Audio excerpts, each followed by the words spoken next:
व्रतपते व्रतं चरिष्यामि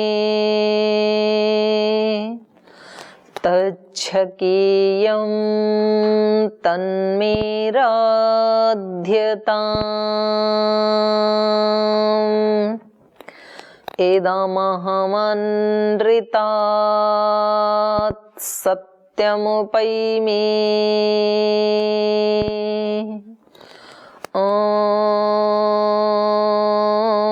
असतो मा सद्गमय तमसो मा ज्योतिर्गमय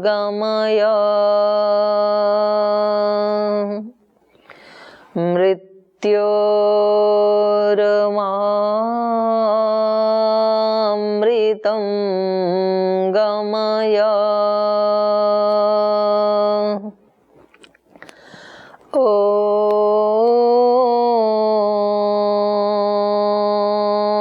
अग्न आयाहि वीतये गृणानो हव्यदातये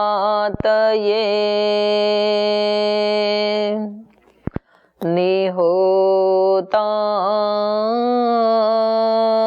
सत्सि बर्हिषि ॐ सहनाववतु सहनौ भुनक्तु सह वीर्यं करवावहै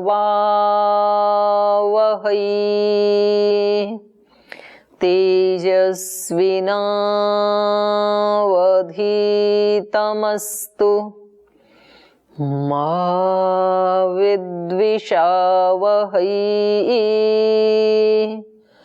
ॐ पावकानः सरस्वती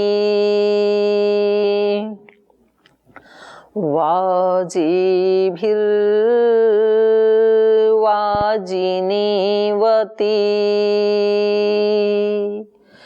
यज्ञं वष्टु धिया वसु ॐ शान्ति शान्ति शान्तिः।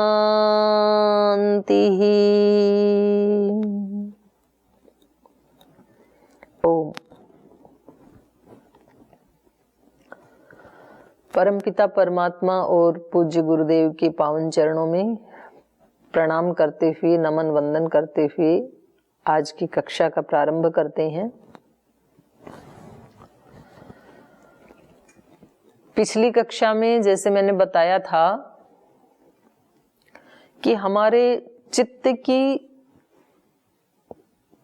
जो ऋषियों ने बताई हैं वो 5 भूमियां बताई हैं, 5 स्थिति बताई हैं, चित्त की स्टेजेस बताई हैं 5।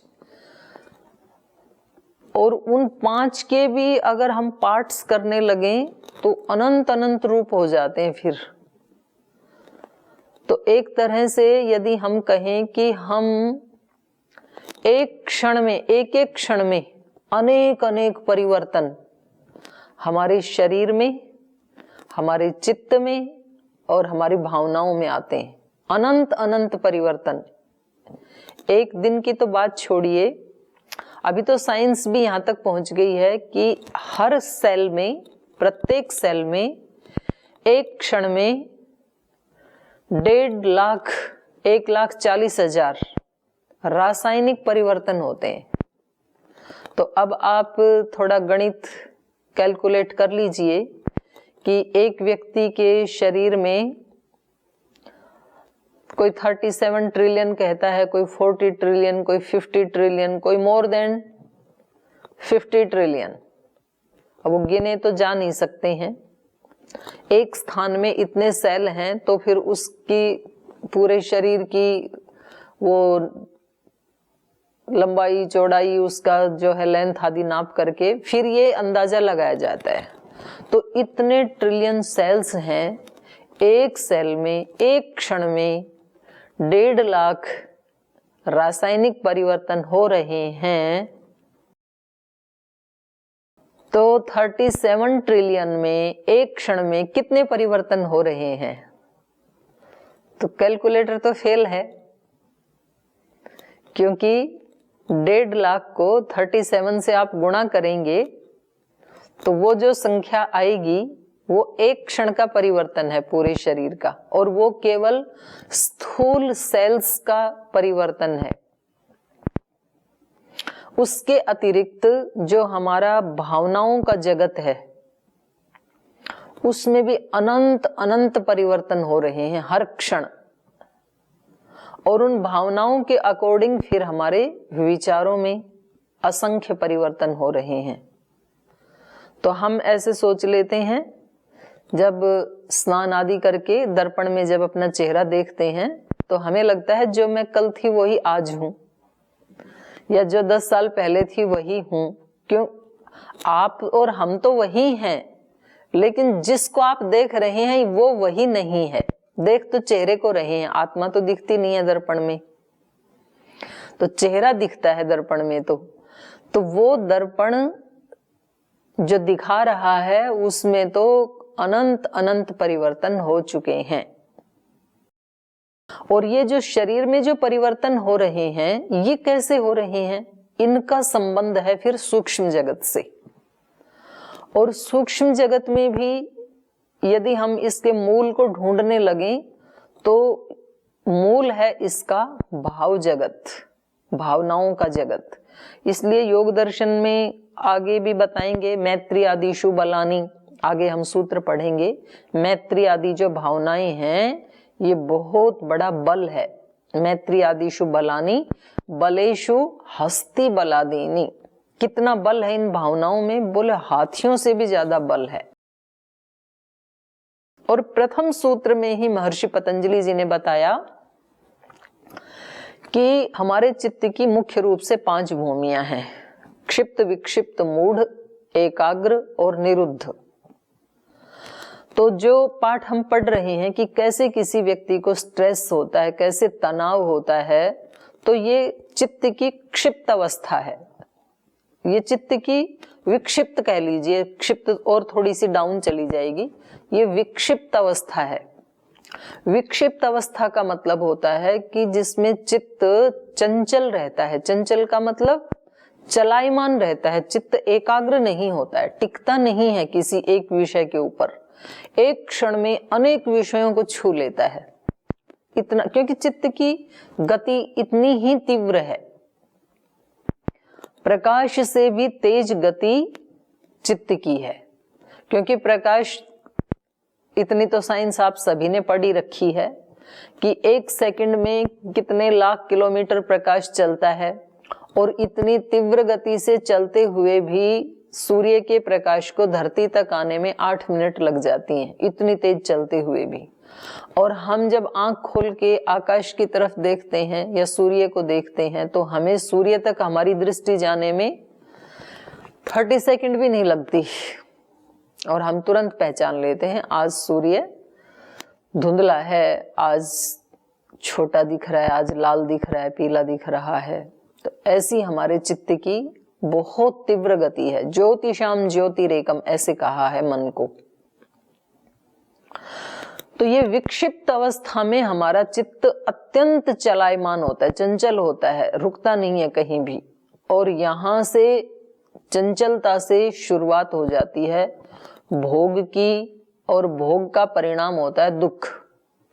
तो दुख की, क्रोध की, लोभ की, मोह की, अहंकार की, भोग में ये सब आ गए। भोग का मतलब ये है विकार।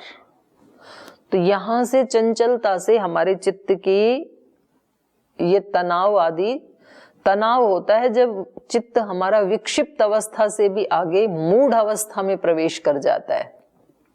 माने उसकी इतनी ज्यादा तीव्र रफ्तार हो जाती है किसी एक विषय को लेकर, किसी एक विचार को लेकर के, किसी एक भावना को लेकर के। तो आप थोड़ा सा भी अपने आप को जागरूक होकर के देखेंगे तो आपको पता लगेगा कि जो वस्तु, जो व्यक्ति, जो विचार, जो परिस्थिति आपको पसंद नहीं है, उस परिस्थिति को लेकर के कितने विचार चलते हैं हमारे चित्त में। और कई बार तो हम उसको रोकना चाहते हैं और वो रुकता नहीं है, और ज्यादा विचार आते हैं। व्यक्ति जब देखता है ना कि मेरे चित्त की अब ये स्थिति है, ये विचार मेरा पीछा ही नहीं छोड़ रहा है, तो वो विचार और ज्यादा अपनी गति को बढ़ा देता है और व्यक्ति और ज्यादा परेशान हो जाता है, और ज्यादा तनावग्रस्त हो जाता है, क्योंकि जब उसके काबू में नहीं रहता है। इस अवस्था का नाम है मूढ़ अवस्था चित्त की। और संसार में जब आप डिक्शनरी देखेंगे तो डिक्शनरी में मूढ़ और मूर्ख दोनों का एक ही अर्थ है, लेकिन वास्तव में आध्यात्मिक जगत में मूर्ख और मूढ़ दोनों एक नहीं होते हैं। मूर्ख होना ज्यादा खतरनाक नहीं है। कोई व्यक्ति मूर्ख है तो मैं तो ये कहूंगी कहीं एक दो जगह तो उसके फायदे भी हैं, उसके बेनिफिट भी हैं मूर्खता के तो, लेकिन मूढ़ता बहुत खतरनाक है। मूर्खता के क्या बेनिफिट है? जब कोई व्यक्ति मूर्ख होता है, उसको बहुत सारे विषयों की नॉलेज नहीं होती है, तो एक तो उसके अंदर अभिमान नहीं आता है, उसको पता है मुझे तो पता ही नहीं है, मैं नहीं जानता हूं, तो अहंकार से बच जाता है, अभिमान से बच जाता है। और जब उसको पता ही नहीं है कि कुछ अच्छे बुरे का, आराम से खाता है, उसको नींद भी अच्छी आती है मूर्ख व्यक्ति को। और ये जो तथाकथित ज्ञानी है उसकी नींद खराब होती है। तनाव कभी मूर्ख व्यक्ति को नहीं होता है, तनाव नहीं होता है। देखो कितनी अच्छी बात है मूर्खता की। मैं मूर्खता का पोषण नहीं कर रही हूं, लेकिन मैं ये बताना चाह रही हूं कि मूर्खता जो है वो इतनी ज्यादा खतरनाक नहीं है। मूर्ख व्यक्ति का कोई अपमान कर दे तो भी उसको कोई ज्यादा फर्क नहीं पड़ता है, लेकिन जो अपने आप को ज्ञानी समझता है और उसका कोई अपमान कर दे तो फिर वो तो तिल मिला जाता है। फिर तो वो तो तनाव में जाएगा ही जाएगा, उसने मेरा अपमान कर दिया, उसने मेरी बात नहीं सुनी। और मूढ़ता क्या है? मूढ़ता है ये विक्षिप्तता, ये चंचलता इतनी ज्यादा बढ़ जाए जब कि व्यक्ति अपने ऊपर ही, अपने मस्तिष्क के ऊपर ही जब उसका कोई अधिकार नहीं रहता है। व्यक्ति कहता है कि मैं क्या करूं, मेरे वश की बात नहीं है। ये मूढ़ अवस्था है। तो यहां से डिप्रेशन की शुरुआत होती है। जब किसी व्यक्ति को डिप्रेशन हो जाता है तो उसके फिर लक्षण हैं, वो व्यक्ति प्रसन्न नहीं रहता, अप्रसन्न रहता है, मोटापा बढ़ जाता है, बीपी बढ़ जाता है, शुगर बढ़ जाता है, बहुत चीजें खाने की इच्छा होती है, चिड़चिड़ा हो जाता है, झगड़ा करता है, बिना ही किसी कारण के उसका मन करता है कि बस मैं पड़ा ही रहूं, बाहर ना निकलूं, कुछ खाऊं भी नहीं, सोऊं भी नहीं। ये ऐसे ऐसे लक्षण हैं। नींद नहीं आती है रात को। तो फिर इन सब रोगों को लेकर के वो व्यक्ति स्वयं या तो उसके परिवार वाले फिर उसको डॉक्टर के पास लेके जाते हैं। और डॉक्टर क्या करते हैं? तनाव के लिए किसकी गोली देते हैं? नींद की गोली दे देते हैं वो। तो नींद की गोलियां लेने से कभी भी तनाव दूर नहीं हो सकता है। कुछ दिन के लिए मस्तिष्क को वो गोलियां बेहोश कर देती हैं और वो व्यक्ति सोए रहता है, तो घर वालों को या उस व्यक्ति को भी लगता है कि अब तो मेरा चित्त शांत हो गया। लेकिन जैसे ही एक टाइम ऐसा आता है कि वो गोलियां भी अपना प्रभाव करना बंद कर देती हैं, निष्प्रभाव हो जाती हैं वो, और फिर व्यक्ति पहले से भी अधिक तनाव युक्त होकर के बाहर आता है। और कभी कभी तो ये इतना ज्यादा ये रोग आगे बढ़ जाता है कि व्यक्ति सुसाइड करने की सोचता है और कभी कर भी लेता है। जैसे राजस्थान में कोटा एक स्थान है, शिक्षण संस्थान है, और वहां पर हर वर्ष हजारों बच्चे 800-900 बच्चे कम से कम सुसाइड कर लेते हैं, क्योंकि उनको ये सिखाया जाता है कि यहाँ जो कंपटीशन की तैयारी आप कर रहे हैं इसमें आपका रैंक यदि इससे नीचे आ गया तो आप किसी काम के नहीं। उनका माइंड इसी तरह से सेट किया जाता है, और जब उनका रैंक नीचे आ जाता है तो उनको लगता है कि सचमुच ही हम तो संसार में किसी काम के नहीं है। तो एक बार मेरा राजस्थान में प्रवास था, तो वो वहाँ के जो डायरेक्टर हैं वो बोले जी आप थोड़ी देर हमारे बच्चों को भी समझाइए। तो मैंने उन बच्चों को बताया भाई यहाँ आप आए हैं, अच्छी बात है, आपको कंपटीशन की अच्छे से तैयारी करनी चाहिए, लेकिन बाई चांस यहाँ आपका रैंक नीचे आ भी जाए तो आपके पास आपकी टैलेंट तो है और आपके लिए उड़ान भरने के लिए ये खुला आकाश है, आप कितने भी आगे पहुंच सकते हैं। और मैंने तो कई बार ये भी देखा कि टैलेंट एक अलग ही चीज होती है, उसका पुस्तकों के ज्ञान से ज्यादा संबंध नहीं होता है। कई ऐसे महापुरुष भी देखे कि जो कागज पत्र की डिग्रियां उनके पास नहीं थी, ज्यादा वो डिग्री डिप्लोमा नहीं लिया उन्होंने, लेकिन उन्होंने वो कार्य किए संसार में जो डिग्री वाले नहीं करते हैं। और बहुत ज्यादा पुस्तकी ज्ञान के जो बोझ मरते हैं वो तो प्राय, सबकी नहीं कह रही हूं मैं, प्राय वो जीवन की परीक्षाओं में पीछे ही रह जाते हैं, क्योंकि फिर व्यक्ति को भ्रम हो जाता है कि मेरे पास तो बहुत नॉलेज है। तो टैलेंट एक अलग ही चीज है। किसी व्यक्ति के जीवन में बहुत बड़ी हानि आ गई और वो व्यक्ति कह रहा है कि भाई ठीक है हानि हो गई, लेकिन जिस शरीर से, जिन इंद्रियों से, जिस मस्तिष्क से मैंने ये धन कमाया था वो तो आज भी मेरे पास है, तो इससे फिर दोबारा उतना पुरुषार्थ करूंगा, फिर वैसा ही हो जाऊंगा। तो इसके लिए कौन सी डिग्री की आवश्यकता है? किसी भी डिग्री की आवश्यकता नहीं है। मैंने पहले दिन एक आपको कहानी सुनाई थी राजा और उसके मंत्री की। तो मंत्री ने कहा था जो होता है अच्छे के लिए ही होता है। तो अब ऐसा सोचने के लिए कौन सी डिग्री की आवश्यकता है? ऐसा पीएचडी वाला सोच सकता है, या एमए वाला सोच सकता है, या अनपढ़ आदमी भी सोच सकता है? कोई भी सोच सकता है। और कई बार डिग्री वाले नहीं सोच सकते, वो कहते हैं ऐसा हुआ क्यों मेरे साथ। तो ये टैलेंट जो है ये किसी भी व्यक्ति में हो सकती है, और एक सीमा तक के टैलेंट भगवान ने सबको देकर भेजी है, क्योंकि हम सबको भगवान ने एक एक करके गढ़ा है। हम सब भगवान की बनाई हुई मूर्ति हैं, और हम सब संसार में अपने आप में एक यूनिक पीस हैं। हमारे जैसा किसी को नहीं बनाया। तो कितनी बड़ी बात है ये, कितना गौरव है ये। जो सर्वशक्तिमान है उसने मुझे बनाया, और मेरा जैसा इस संसार में एक भी नहीं बनाया। ये अपने आप में कितना बल देने वाली बात है। हर व्यक्ति ऐसे अपने आप को गौरव दे सकता है।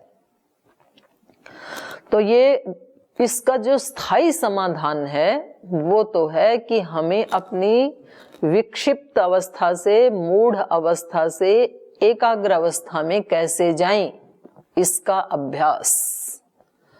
और विदेश में भी और देश में भी ये सारी धरती, ये सारा जमाना आखिर परेशान होकर के वो ही ऋषियों के लाइफस्टाइल पर आ रहा है और आएगा। तो कुछ पहले से आ जा रहे हैं, वो ज्यादा समझदार हैं, बुद्धिमान हैं, और ठोकरें खा करके आएंगे तो कभी कभी तो वो रिकवर कर लेते हैं, और कभी कभी तो पूरे जीवन का नुकसान हो जाता है। इसलिए मैं आप बहनों से भी कहूंगी, आप ये वाला पाठ और सुबह वाला पाठ कभी भी जल्दबाजी में अटेंड ना करें। गाड़ी की यात्रा करते करते आप इस पाठ को अटेंड ना करें। आप ऐसे सोच लेते हैं 1 घंटा यहाँ बैठूंगी तो टाइम वेस्ट होगा, तो मैं 2 काम कर लेती हूँ, गाड़ी से अपनी कक्षा में भी पहुंच जाऊंगी और क्लास भी अटेंड हो जाएगी। ये विद्या ऐसे भागते भागते अचीव करने की विद्या नहीं है। कोई भी लाभ नहीं होगा, ना इस कक्षा का लाभ होगा, ना उधर का लाभ होगा। और ये टाइम वेस्ट नहीं है, ये टाइम इन्वेस्ट है। मैं भी तो आपकी तरह सेवा ही करने वाली हूँ। जब मैं इस कक्षा के लिए टाइम निकालती हूँ, और मेरे स्वभाव में तो बचपन से एक चीज है, जब जिस काम को करते हैं ना, तो उस काम को फिर पूरी गंभीरता से और पूरी प्रामाणिकता से ही करना चाहिए, जितनी अपने अंदर सामर्थ्य है। तो आप इस कक्षा को, जब भी आपकी कक्षा दूसरी कक्षा है, अपनी योग कक्षा है, योग शिविर है, उसका टाइमिंग या तो आप आगे पीछे कर लें, या तो इस कक्षा को आप आगे पीछे कर लें, तो ये इस 1 घंटा अपने लिए पूरा अपने अस्तित्व को इसी में लगा करके और फिर 23 घंटे उसका अभ्यास करते हुए तो फिर परिणाम आता है, और वो ही स्थायी समाधान है। क्योंकि देखो, ये संसार की जो सेवा है या जो घर परिवार की सेवा है, ये ठीक है, हमारा कर्तव्य है। मैं स्वयं भी अपने कर्तव्य का पालन करती हूँ। आपको भी मैं हमेशा यही बताती हूँ कि अपने कर्तव्य से कभी व्यक्ति को पीछे नहीं हटना चाहिए। लेकिन ये बात भी उतनी ही सत्य है कि जो व्यक्ति अपनी सेवा नहीं कर सका, वो दूसरे की तो क्या सेवा करेगा, तो सेवा का भ्रम हो जाता है हमें। तो हम अपनी भी सेवा करें, अपने आप को भी एक उच्च स्थिति में उभार करके लाएं और फिर वहां खड़े होकर के सेवा करें। जैसे परम पूज्य गुरुदेव सेवा करते हैं, तो और जैसे बहुत सारे महापुरुषों ने सेवा की, महात्मा बुद्ध से लेकर भगवान महावीर से लेकर के इन महापुरुषों ने जो सेवा की, उसको ही सेवा कहा जाएगा। नहीं तो हमारे जैसे तो सेवा का अहंकार करने वाले पता नहीं कितने आए कितने चले गए। तो हमें इसको बहुत ज्यादा, क्योंकि मैंने बिल्कुल प्रारंभ वाले दिन भी कहा था और आज भी, और मैं इस बात को बहुत गहराई से विश्वास करती हूँ, अनुभव करती हूँ कि भगवान की तरफ से अगर ये हमें ऐसा निर्देश मिला है, ये प्रेरणा मिली है कि हम बैठ करके 1 घंटा इसके ऊपर विचार विमर्श करें, तो जरूर भगवान जी हमें कुछ देना चाहते हैं। कहीं हमें हमारे लाइफस्टाइल को चेंज करना चाहते हैं, हमें नीचे से उठा करके ऊपर ले जाना चाहते हैं, तो हमें भगवान के उस निर्देश का, उस कृपा का जरूर स्वागत करना चाहिए, अभिनंदन करना चाहिए। हर व्यक्ति के जीवन में ऐसे मौके आते हैं, लेकिन व्यक्ति मौका आने पर जागरूक नहीं होता है। इसलिए हमारे सनातन धर्म में धर्म की शुरुआत, यदि मैं वैदिक धर्म की बात करूं, अष्टांग योग की बात करूं, तो अष्टांग योग कहां से शुरू होता है? यम नियम से। यम नियम, आसन, प्राणायाम, प्रत्याहार, धारणा, ध्यान, समाधि। और यम की शुरुआत किससे होती है? यम के भी 5 अंग हैं। यम की शुरुआत होती है अहिंसा से। अहिंसा, सत्यस्ते, ब्रह्मचर्य, अपरिग्रह, वहां से शुरुआत होती है। यदि मैं जैन धर्म की बात करूं, तो भगवान महावीर ने कहा अहिंसा परमो धर्म। और भी जितने भी धर्म हैं, उन सब की लगभग शुरुआत होती है अहिंसा से। अहिंसा का अभिप्राय क्या है और हिंसा का अभिप्राय क्या है? यदि मैं आपसे पूछूंगी कि जीवन में व्यक्ति को अहिंसा का पालन करना चाहिए या हिंसा का करना चाहिए, बोलिए, आप बताइए। अहिंसा का पालन करना चाहिए कि हिंसा का? सब खोल के एक शब्द बोल सकते हैं, फिर बंद कर लेना। अहिंसा का। ओके, हिंसा का पालन नहीं करना चाहिए, नहीं करना चाहिए, क्योंकि जब सारे ऋषि ऐसे कह रहे हैं कि अहिंसा परमो धर्म, तो अब मैं आपसे पूछती हूं कि जब कोई पाकिस्तान का आतंकवादी देश में, भारत में घुसे, तब अहिंसा का पालन करना चाहिए कि हिंसा का? अभी तो आप कह रहे थे कि अहिंसा का पालन करना चाहिए, किसी भी परिस्थिति में अहिंसा का त्याग नहीं करना चाहिए, और अभी आप कह रहे हो आत्मरक्षा के लिए तो हिंसा करनी चाहिए। तो ये तो आपने शास्त्र चेंज कर दिया। राष्ट्र रक्षा के लिए तो चलिए, अब आप बंद कर लीजिए अपने माइक। अहिंसा परमो धर्म जो कहा है, या महर्षि पतंजलि जी ने अहिंसा से जो शुरुआत की है, तो इसको आप ऐसे समझ सकते हैं, अहिंसा हमारे जीवन में है सात्विक आहार की तरह, और हिंसा हमारे जीवन में है फिवोग्रिट की तरह या सुदर्शन महावटी की तरह से, औषधि की तरह से। तो व्यक्ति को 99.99% तो क्या करना चाहिए? सात्विक आहार ही करना चाहिए।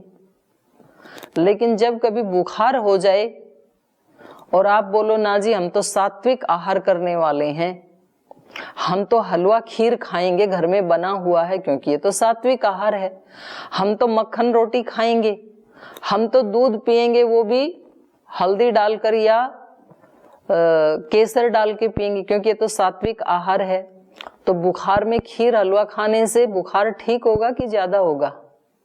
ज्यादा होगा। उस समय खीर हलवा सात्विक होते हुए भी उस व्यक्ति के लिए विष का काम करेगा।